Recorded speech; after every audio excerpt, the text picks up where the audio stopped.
Hello and welcome to Newsbreak. It's 10 a.m. on Monday, September 5th here in Seoul. Filling in for Han this week, I'm Mark Broom. We are going to start with the highly anticipated summit between the leaders of South Korea and China. President Park Geun-hye and her Chinese counterpart Xi Jinping started their one-on-one talks around half an hour ago in Hangzhou, the host city for the ongoing G20 Summit. No details yet, but President Park is highly expected to seek China's cooperation reigning in North Korea and its understanding over Seoul and Washington's decision to deploy the US missile defense system THAAD in South Korea. South Korea and the US say THAAD will help protect the South from Pyongyang's growing nuclear and missile threats, but China has been highly vocal in its opposition, citing security concerns. China has called for a nuclear-free Korean peninsula on numerous occasions, but President Xi reiterated Beijing's anger over THAAD during his talks on Saturday with US President Barack Obama. The South Korea-China summit is due to end shortly. We'll have more details during our next newscast at noon Korea time. Now, US President Barack Obama's arrival in China for the G20 summit got off to a bumpy start as he didn't receive the red carpet treatment usually offered to world leaders. Our Oh Se-young has more. Was it a carefully calculated snub or a simple mishap on the behalf of the Chinese? As President Obama arrived in the eastern Chinese city of Hangzhou on Saturday, no rolling staircase had been prepared for his exit from Air Force One. Instead, he had to make his way out from a little-used exit. There are also altercations between US and Chinese officials as Obama got off the plane and US reporters were told to move. A Chinese official was heard shouting, "This is our country, this is our airport." President Obama later downplayed the situation. It can cause some friction. It's not the first time it's happened. It doesn't just happen in China, it happens in other countries where we travel. Chinese authorities laid out the red carpet for other world leaders, such as South Korean President Park Geun-hye, British Prime Minister Theresa May, and Russian President Vladimir Putin. This sparked speculation that the lukewarm reception was a calculated move on Beijing's part, reflecting tensions between the two superpowers. Obama later met with Chinese President Xi Jinping for 4 hours on the sidelines of the G20 summit. Officials say they discussed sensitive topics such as the territorial disputes in the South China Sea and the upcoming deployment of the THAAD missile defense system to South Korea. Both sides didn't back down from their positions on the issues. Oh Se-young, Arirang News. Now, over at the National Assembly, the leader of Korea's ruling Saenuri Party is set to give his first full address to Parliament on his party's policy goals.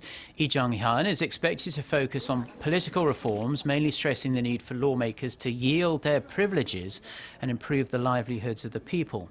He is also expected to urge cooperation from opposition parties on job creation and security issues like the planned deployment of the THAAD missile defense system. The main opposition Minju Party's leader, Choo Mi-ae, will deliver her address on Tuesday.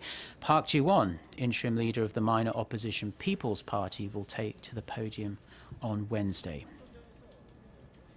Korea's largest shipping company, Hanjin Shipping, has reportedly applied for bankruptcy protection in the United States. The Wall Street Journal says the application was lodged last Friday, just 2 days after the company applied for protection in Korean courts. The filing will prevent creditors from seizing Hanjin's US assets and block them from launching further legal action while the company undergoes restructuring here in Korea. The report says the US bankruptcy filing was made by Sok Tae-soo, Hanjin's inside director and foreign representative.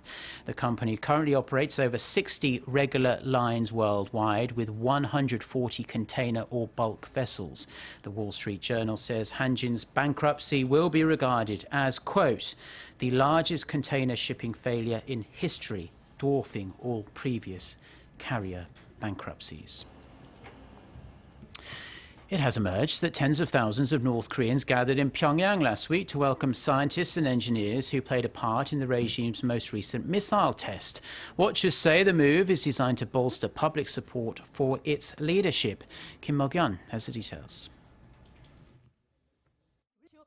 Around 100,000 North Koreans were mobilized to mark the regime's successful test firing of a submarine-launched ballistic missile in August. The North state-run daily Rodong Sinmun reported Sunday that a large-scale welcoming ceremony was held in Pyongyang last Friday to acknowledge those who contributed to the launch.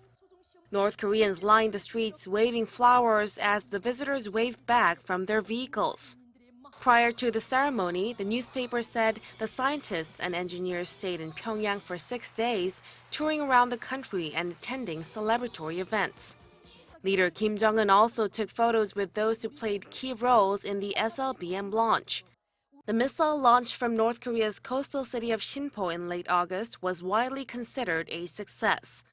Experts say North Korea has been using such accomplishments to build up its public support amid tightened international sanctions.